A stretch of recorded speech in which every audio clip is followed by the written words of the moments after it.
வணக்கம் மக்களே. வணக்கம். அம்மா என்ன பேசுறதுன்னே தெரியாம வந்துட்டேன். நீங்க என்ன பேசினாதான் கதை கேட்பீங்க போல. அதனால கதையை ரெடி பண்ணணும்ல. ஸ்கிரிப்ட் ரெடி பண்ற மாதிரி கதை ரெடி பண்ண வேண்டியது இருக்கு. நம்ம சமைச்சு வீடியோ போட்டால் யாரும் பார்க்கல, அதனால நாங்கள் பேசிக்கிட்டே இருக்கோம், நீங்கள் பார்த்துக்கிட்டே இருங்க. அவ்வளோதான். நாங்கள் இனிமேல் சமைக்கிறதா உத்தேசமே இல்லை. இப்போ எனக்கு ரொம்ப வெறுப்பாயிருச்சு.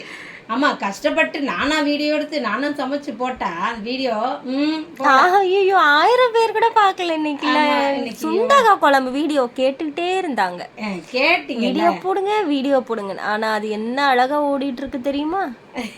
அதனால பேசுங்க, பேசிக்கிட்டே இருங்க நீங்க. அதான் அம்மா என்ன சொன்னேன், இந்த வேலையெல்லாம் நல்லா இல்லை, நம்ம இப்படி உட்காந்து பேசி நான் பேசிடுறேன், என் மக்கள் என்னோட ஜாலியாக இருப்பாங்க, நான் சொல்ல போகிறேன் பாரு நல்லா நிறைய விதவிதமாக கதை அப்படின்னு வந்திருக்கேன். ஒன்றும் இல்லை, சோஃபியா ஸ்கூலில் எப்படி ப்ரைஸ்லாம் வாங்குச்சின்னு கதை சொல்ல போகிறேன். இப்போ அந்த மேட்ருக்கு வருவோம். ஸ்கூலில் சின்ன வயசுல 3rd ஸ்டாண்டர்ட் போக ஆரம்பித்த உடனே நான் பாட்டு சொல்லி கொடுத்தேன். அம்மா பாட்டு சொல்லி கொடுத்தேன், சூப்பராக சொல்லி கொடுப்பேன் பாட்டு. நானும் நல்லா பாடுவேன், பெருமையாக சொல்லலை, நானும் பாடுவேன். அதே மாதிரி சோஃபிக்கு சொல்லி கொடுத்து குழந்தையின் தெய்வமும் பாட்டு சொல்லி கொடுத்து ஸ்கூலில் பாடிச்சு. அதுக்கப்புறமா 3rd ஸ்டாண்டர்டில் பாடிச்சு, 4th சொல்லி கொடுத்தேன், பாடிச்சு. அதுக்கப்புறம் என்னை சட்டையே பண்ணிக்கிறல, அவங்களா பெரிய ஆள் ஆயிட்டாங்க. அவங்களே பாடி எல்லாம் இப்படி அடுக்கடுக்காக ப்ரைஸ் வாங்கினாங்க பாருங்க. நல்லா பாடும் சோஃபி, ஆடல் சோஃபி, பாட்டு பாடு, வீடியோ எடுக்கலாம்னா ஒரே ஒரு பாட்டு பாடியிருக்கு. அந்த வீடியோ பார்த்துருக்கீங்களா நீங்கள்? எப்போனா சோஃபி பாட்டு பாடியிருக்கு. சாங் என்ன பாட்டு? ராஜராஜ சோழன் நான் பாட்டு. நீங்கள் பாருங்கள், எங்கள் சேனலுக்குள்ளே போய் பாருங்களேன், சூப்பராக இருக்கும் சோஃபியாவுடைய பாட்டு. அதுக்கப்புறம் அப்படியே லைனாக 10th ஸ்டாண்டர்ட் முடிக்கிற வரைக்கும் ஜாலியாக இருந்துச்சு சோஃபி. அப்புறம் 11th 12th போய் தான் ஜாலியெல்லாம் குறைஞ்சிருச்சு, அப்படியே குறைஞ்சிச்சு. படி படி படி படின்னு படிக்க வச்சாச்சு, உட்கார வச்சு. அதுக்கப்புறம் என்னாச்சு, நான் ஸ்கூலில் வேலை செஞ்சேன்ல, நான் ரொம்ப கொஞ்சம் எனக்கு நான் லக்கியே இல்லைன்னு தான் நினச்சிக்கிடுவேன். நான் லக்கி இல்லாத மாதிரி தான் ஓடிக்கிட்டே இருந்துச்சு, ராசியே இல்லாத மாதிரி.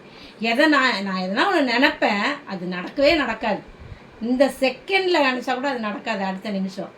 அந்த மாதிரிலாம் அங்கேயும் அப்படி தான் போச்சு. எதுவுமே நடக்கலை, நல்ல முறையில் எதுவுமே நடந்தது கிடையாது. பாட்டு நான் பாடணும்னு நினப்பேன், நான் என்னை யாரும் கூப்பிடவே மாட்டாங்க, எல்லாரும் பாடுவாங்க, நான் மட்டும் கம்முன்னு நின்று பார்த்துட்டு இருப்பேன். அந்த மாதிரி அதே கதையாக இப்போ சோஃபியா கதையும் போயிடுச்சு. எப்படியே ஒன்றுமே லக்கி இல்லாமல். நேற்று கேட்குது, அம்மா நான் லக்கியே இல்லைல்லம்மா, நான் சொல்கிறேன் அதை நினச்சதை அது சொல்லிக்கிட்டு இருக்கு. ஆமாம், நம்ம லக்கி இல்லை தான், பரவாயில்ல, கடவுள்கிட்ட நம்ம லக்கியாக இருப்போம், மற்றவங்களால நமக்கு எந்த லக்கியும் வர வேணாம். நம்ம நல்லா ப்ரேயர் பண்ணி கஷ்டப்பட்டு உழைச்சி சம்பாரித்து லக்கியை எடுத்துக்கிடுவோம் நம்மளே, என்ன அப்படின்னு சொல்லி வச்சுருக்கிறேன். எப்படி வாழ்க்கையெல்லாம் போகுதுன்னு தெரியல. இந்த வீடியோவும் நம்மளை உயிரெடுக்குது. இதில் கூட நமக்கு இது கூட லக்கி இல்லை. நான் எவ்வளோ 3 வருஷம் ஆச்சுப்பா வீடியோ ஆரம்பித்து, யூடியூப் ஆரம்பித்து 3 வருஷத்தில் இந்த இந்த 3 லட்சம் சப்ஸ்கிரைபர் இன்னும் முடியலை, 3 லட்சத்துக்கிட்ட வரல. வருவனாந்து 1 வருஷம் ஆயிடுச்சு. 2 லட்சம் முடித்து 2 லட்சம் வந்துடுச்சு சப்ஸ்கிரைபரு. அதுக்கப்புறம் இந்த ஒரு 50,000 வர்றதுக்கு எவ்வளோ போராட்டமாக இருக்குது எங்களுக்கு. ஆனால் புதுசாக வரவங்களுக்குலாம் நல்லா தான் போயிடும். பரவாயில்ல, நல்லா இருக்கட்டும், எல்லோரும் நல்லா இருக்கட்டும். இதுதான் இந்த அன்லக்கி நாங்கள் அப்படின்றது இதில் தெரியுது, நல்லா தெரியுது. ஒரு மாதிரி கஷ்டமாக இருக்குது. வேலையை செஞ்சு கஷ்டப்பட்டு சமைச்சு எல்லாம் நம்ம ரெடி பண்ணி எல்லாம் எடுக்கிறோம். அது சுத்தமாக எதுவுமே இல்லாமல் போகிற மாதிரி நம்ம மனசு அப்படியே புண்ணாக்கிக்கிட்டு இருக்கு வீடியோ. இதுக்கு என்ன வழி? உங்களுக்கெல்லாம் எதனா தெரிஞ்சிச்சுன்னா, நல்ல ஐடியா எதனா தெரிஞ்சிச்சுன்னா சொல்லுங்கள். சரி, நம்ம கவலையெல்லாம் நம்ம எப்போவுமே காட்டக்கூடாது, ஜாலியாகவே எடுத்துக்கிடுவோம் எல்லாத்தையுமே. அந்த ஜாலியாக எடுத்ததுனால தான் இந்த லெவலில் நம்ம லைஃப்லாம் போய்கிட்டு இருக்குது. அம்மா மாதிரியே எல்லாத்தையும் பெருசாக யோசிக்காத, நமக்கு இப்படி தான் ஆகணும்னு இருந்தால் அது அப்படி தான் ஆகும், வேறு வழி இல்லை அப்படின்னு அதுக்கு சொல்லி கொடுத்துட்டு தான் இருக்கிறேன். அதுக்கு அடுத்து அம்மா எல்லா வேலையும் நான் ஒரு ஆள் தானே செய்கிறேன் இப்போதைக்கு. இப்போ சோஃபி சின்ன வேலைங்களை, அதனுடைய வேலைங்களை அது செஞ்சுக்கிறோன்னு வைங்க. பெருசாக வீட்டில் எல்லா வேலையுமே ஒன்று விடாமல் அம்மா சுற்றி செய்யணும்ல. இப்படி நடந்து ஸ்கூலுக்கு நடந்து போய் அப்புறம் ஸ்கூலில் நின்று மொத்தமாக கால் வேற வலிக்க ஆரம்பிச்சிச்சு. இப்போ ஒரு சின்னதாக ஒரு ஆணி கால் சொல்லுவாங்கள்ல, அந்த மாதிரி வந்ததுனால கால் வலிக்குது, நிற்க முடியல. இப்போலாம் கஷ்டமாக இருக்குது. அதை விட மோசம் இந்த பல்லு, அதுதான் வலிக்குது. கால் வலிக்குதுன்னா பல்லு வலி வந்துடுச்சு. இந்த பல் ரெண்டும் ஆடுது. இப்போ இதை போய் அம்மா அதை கழட்டிக்கிட்டு வரணும், பல்லை எடுத்துகிட்டு வரணும், ரிமூவ் பண்ணிடணும். 2 பல்லு பண்ணணும். ரொம்ப வலிக்குது, பயங்கரமாக வலிக்குது. பல்லு வலி தாங்க முடியல. கஷ்டப்பட்டு தான் பேசும்போது கூட இப்போலாம் வலிக்குது. திடீர்னு வந்து வலி ஜிவ்வுன்னு இழுக்குது. ஒரு பல்லால் 10 பல்லு வலிக்கும் போல் இந்த பக்கம் இருந்து. ஒரு பூச்சும் இல்லை, ஒன்றும் இல்லை பல்லில். ஆனால் பல்லு வலி பயங்கரமாக இருக்குது. அதான் போய் இப்போ எடுத்துகிட்டு வந்துடலாம் அப்படின்னு யோசிக்கிறேன். அதை எடுத்துகிட்டு வந்துட்டு வேலை செய்யாமல் நான் உட்காந்தானே இன்னும் ஒன்றும் வீடியோவே இருக்காது. என்ன பண்ண போகிறோன்னு தெரியல. இப்படி வாயை மூடிக்கிட்டு அம்மா வந்து உங்களோட தான் பேசணும், உங்களோட பேசுகிற வீடியோ தான் இனிமேல் வரும், அதையே நீங்கள் பாருங்கள். நீங்களும் எங்களோட கமெண்டில் நல்லா பேசுங்க, தயவுசெய்து பேசுங்க, ரிப்ளை பண்ணுங்கள். நாங்களும் ரிப்ளை பண்ணிக்கிறோம், பேசிக்கிறோம்.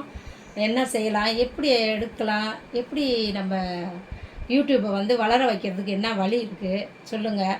இல்லை விட்டுறலாமா, இழுத்து மூடிடவா, கடையை சாத்திடுவோம்? ஆமாம், கடை சாத்தி விட்டுருவோமா, பேசாமல் போட்டோம், யார் வேணாலும் பண்ணிக்கிறட்டும் அப்படின்ட்டு அப்படி தான் தோணுது ஒரு நேரம். சரி 3 லட்சத்துக்கு வரப்போகிறோமே, ஏன் அதை விடணும்னு தான் இவ்வளோ கஷ்டப்பட்டுருக்கோம். கிட்ட வரதான் ரொம்ப மோசமாக இருக்குது. இந்த 3 லட்சத்துக்கிட்ட வர்றதுக்கு இவ்வளோ போராட்டமாக இருக்குது. ஒன்றுமே ரொம்ப டல்லாக போய்கிட்டு இருக்குது, வெறுப்பாக இருக்குது ஒரு நேரம். யூடியூப் ஓனர் இருந்தாருன்னா முன்னாடி என்ன சார் நீங்கள் அப்படின்னு கேட்டுடலாமான்னு, யாருமே தெரியல. என்ன சார் நீங்கள், என்ன சார் நீங்கள் ரொம்ப பண்ணுறீங்க சார், ரொம்ப பண்ணுறீங்க, பார்சாலிட்டி இப்படி பார்க்குறீங்க, ஆளை பார்த்து நல்லா மினிக்கிட்டு இருக்கிற ஆளுக்கு மட்டும் நல்லா கொடுக்குறீங்க. நாங்கள் அப்படிலாம் பண்ண முடியாது, நாங்கள் சோறு தான் ஆக்கி காட்ட முடியும், சமைச்சு தான் காட்ட முடியும்னு சொல்லுவேன். சொல்லி பேசியிருக்கலாம். பேசினா அது வேற கதை. அவங்கள பார்க்கவே முடியலையே, கண்ணால் கூட காட்ட மாட்டுறாங்க. யார் தான் என்ன பண்ணுறாங்கன்னே தெரியல. யூடியூப் அப்படி போயிட்டுருக்கு. பார்த்து செய்யுங்க, நீங்கள் பார்த்து செய்யுங்க. நீங்கள் பார்க்குறீங்கன்னா கூட இல்லை, ஆனால் அவங்க என்னமோ பண்ணுறாங்கப்பா. நீங்கள்லாம் பார்க்குறீங்க தான். ஏன்னா மக்கள்லாம் வந்து பார்க்காமலாம் இருக்க மாட்டாங்க. அவங்க ப்ரமோட் பண்ணாங்கன்னா கண்டிப்பாக வீடியோவை எல்லாருக்கும் போயிருக்கோம். எங்கள் ஏரியாலேயே பாதி பேருக்கு நாங்கள் வீடியோ போடுறோன்றதே தெரியாது. ஒரு ஏரியாவில் இருக்கிறோம் அப்படின்னா அந்த ஏரியாவுக்குள்ளேயாவது தெரிஞ்சிருக்கணும்ல, அங்கேயே தெரியாது. அப்படியா யூடியூப் இருக்குது அப்படின்னு யாராவது ஒருத்தர் என் பக்கத்தில் இருக்கிறவங்க எங்கேயாவது சொன்னாங்கன்னா, அப்படியா நீங்கள் போடுறீங்களான்னு அவங்க கேட்குறாங்க. இந்த மாதிரி கதை ஓடிக்கிட்டு இருக்குது. என்ன பண்ணுறதுன்னு தெரியல. எங்களை வந்து ரொம்ப சோகத்தில் மூழ்கடிக்கிறாரு இந்த யூடியூப் மேனேஜரு. அந்த மேனேஜர் யாருன்னு நீங்கள் கொஞ்சம் கண்டுபிடிங்க, கேட்டு சொல்லுங்கள். நம்ம அடுத்த வீடியோவில் பார்க்கலாமா? ஓகே. இது இந்த மேனேஜரை கண்டுபிடிச்சி சொல்லுங்கள், யூடியூப்க்கு ஐடியா சொல்லுங்கள். எல்லாத்தையும் கேட்டு நாங்கள் என்னமாவது திரும்ப பண்ணுவோம். அதோட சாரீ கலெக்ஷன்லாம் அடுத்த வீடியோவில் நான் வந்து இன்னும் நிறைய சாரீ கலெக்ஷன் நான் காட்ட போகிறேன், அதையும் பாருங்கள். சரியா? ஓகே, சரி, அடுத்த வீடியோவில் பார்ப்போமா? பார்க்கலாம். பாய் பாய்.